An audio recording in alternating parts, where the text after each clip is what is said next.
Had someone told me a year ago that it would take me about a year to get the cabin on my barge boat finished, I would have laughed at them.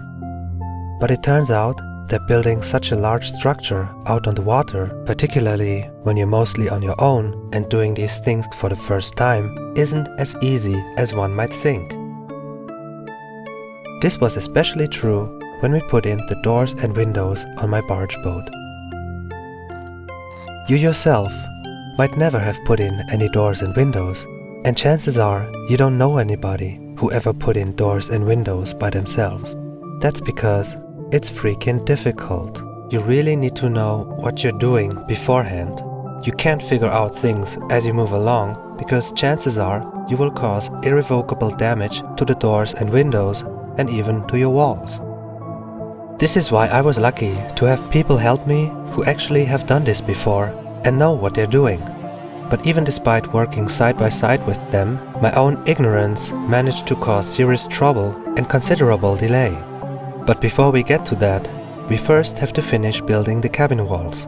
But please don't worry, at this point my friend and I are expert at putting up these wall panels on my boat, so we should be done fairly quickly. We remained true to the stupid method I thought of right through the end. And had I not made this mistake that forced us to recut all the doors and windows, it would have been fine, because the cuts we got were perfectly straight and accurately placed on the markings we made. The only problem was that I messed up by picking the wrong measurements for the door and window cutouts.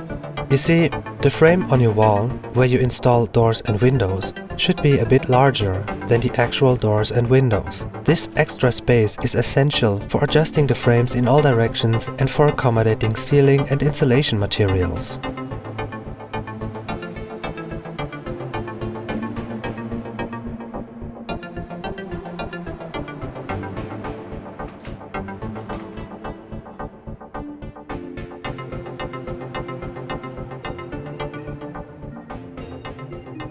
Here, we have to make some space by pulling back my helm platform.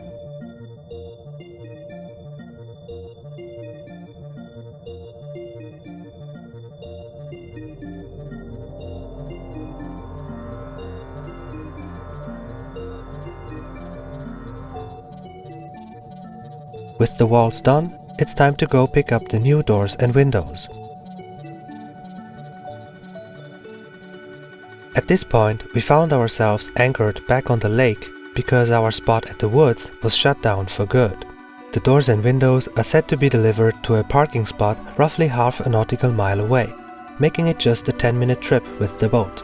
A great chance for us to enjoy the boat from a bird's eye view.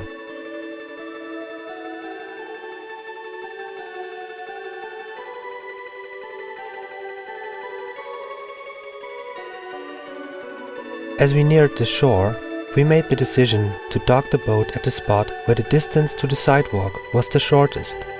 This happens to be a spot where the boat just barely fits. Fortunately, maneuvering sideways like this is easy for this boat.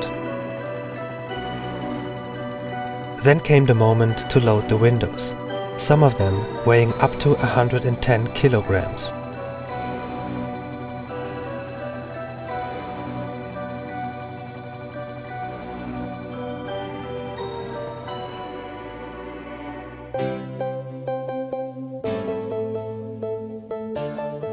With the doors and windows loaded, we returned to the anchoring spot.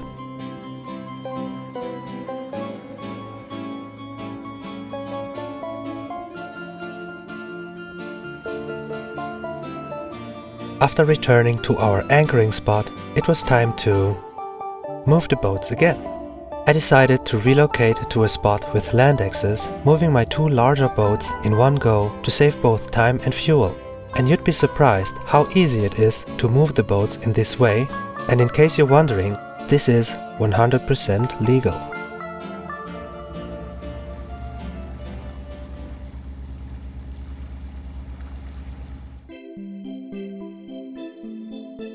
Once arrived at the new spot, we have no time to waste.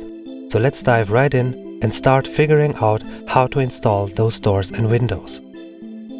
At this time, I was too frustrated about having to recut all the doors and windows, so I didn't capture any of it on camera. That's why we pick up right from the point where we finished recutting all the cutouts for the doors and windows. Now we had to come up with a method how to install the doors and windows, ensuring they had ample strength within the frame. You see, the issue with the sandwich panels is that although they are exceptionally sturdy and robust as a whole, once cut they become much more fragile, because essentially they consist of very thin sheet steel with only PU foam in between. Therefore, we opted to remove some of the foam around the borders of the cutouts for the doors and windows and fill them with square timber.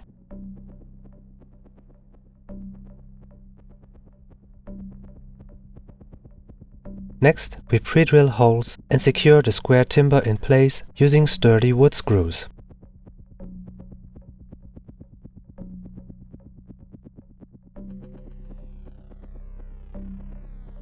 This approach offers the advantage that the sections of the frame where we inserted the timber are now stronger than they were initially. Now we have a genuinely strong and robust foundation to secure the doors and windows in place.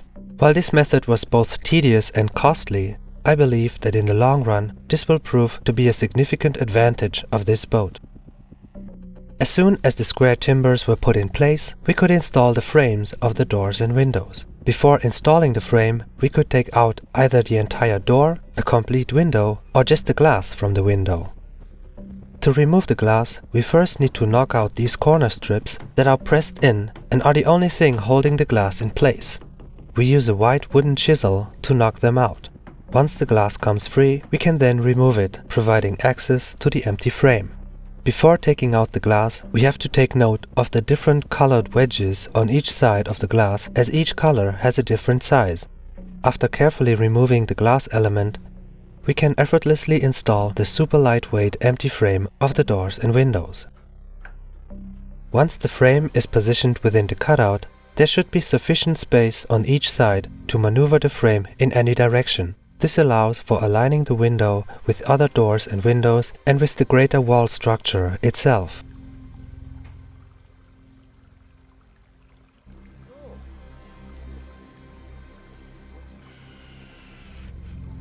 To achieve the desired position for the frame, we sometimes use inflatable air cushions to move it into place.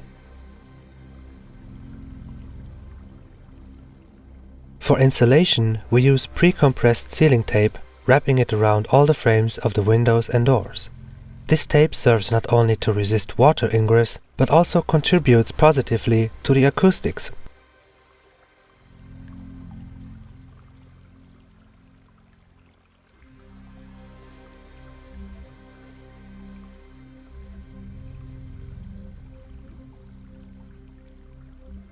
Installing the doors and windows proved to be even more challenging than putting in the sandwich panels. Here, it was absolutely crucial that the person handling this task had experience and knew precisely what they were doing.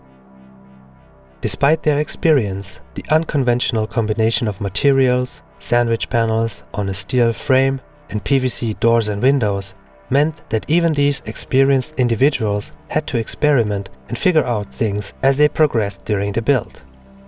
We all learned a great deal during this process, and hopefully, through this video, so will you. Before we proceed with the doors and windows, let's backtrack one last time to complete the installation of the roof on my barge boat.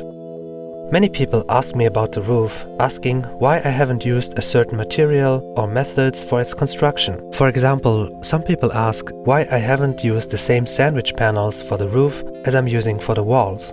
The simple answer is that the roof has a slight curve and these sandwich panels cannot be bent. So why did I curve the roof, you ask? Well, in my opinion, a curved roof not only adds to the aesthetics of a more classic boat appearance, but also enhances stability. Since I wanted a long, wide, freely hanging ceiling, curving the roof provided additional support and strength. Given these circumstances, the only material I could use that was bendable and provided the desired ceiling effect were trapezoidal steel sheets, also known as corrugated sheet. I opted for a 1.2 mm variant with 18 mm trapezes. The sheets themselves aren't excessively heavy, but the challenge lies in their size and the requirement to mount them on top of a steel structure approximately 3 meters above ground level. As always, being on the water doesn't make things easier. Without any side supports to mount on, we have to carefully push the sheets through the gaps in the frame up onto the roof, trying our very best not to damage them in the process.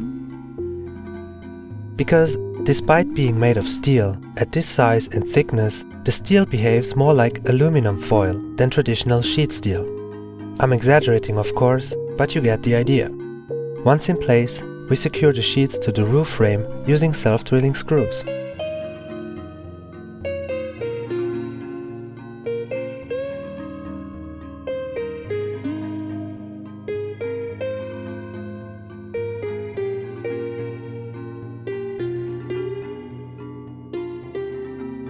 Getting the screws in the right spot isn't easy. You've got to know exactly where those steel beams are running beneath the steel sheets. Now at the border of the sheets it's easy, but those screws in between can be tricky. Sometimes I resort to pulling a sewing thread, like a lacing cord, to get it right.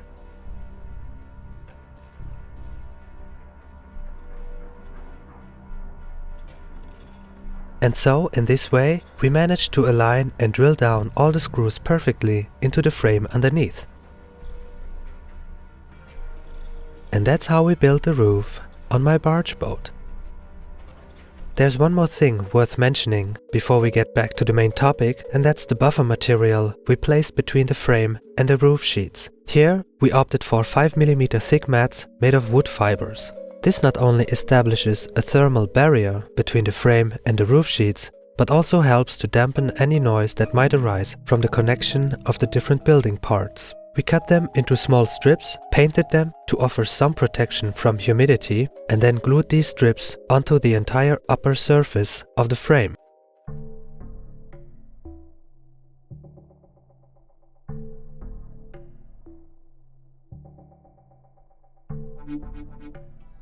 By the way, we used the same material as a buffer between the sandwich panels and the frame on the sides. Right now, let's return to the main topic of today's video. In the meantime, my friends and I have installed all the remaining doors and windows.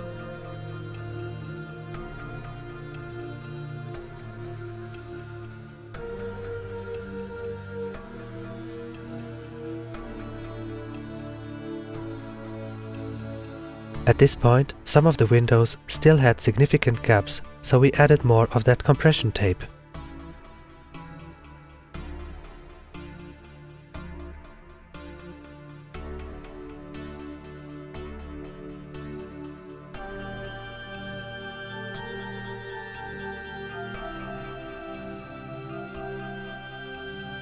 Next, we applied a 2K building foam. My friend has a lot of experience with this tool, so I let him handle it for the most part.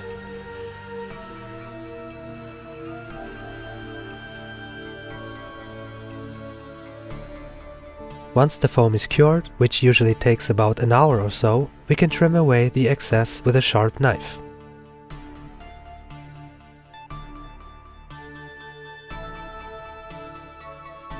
In the front, I felt confident enough to tackle it myself.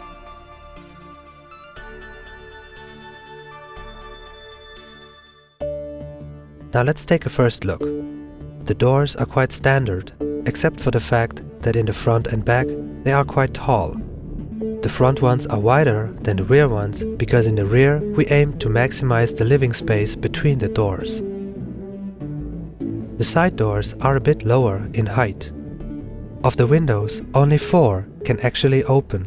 I chose sliding windows since on a boat there's limited space and obviously we don't want open windows intruding into the living space. I went for triple glazing for all the doors and windows, which might add some weight, but I'm hopeful it might make the boat fully capable for winter conditions. And there you have it. That's how quickly and easily you can install doors and windows on a barge boat.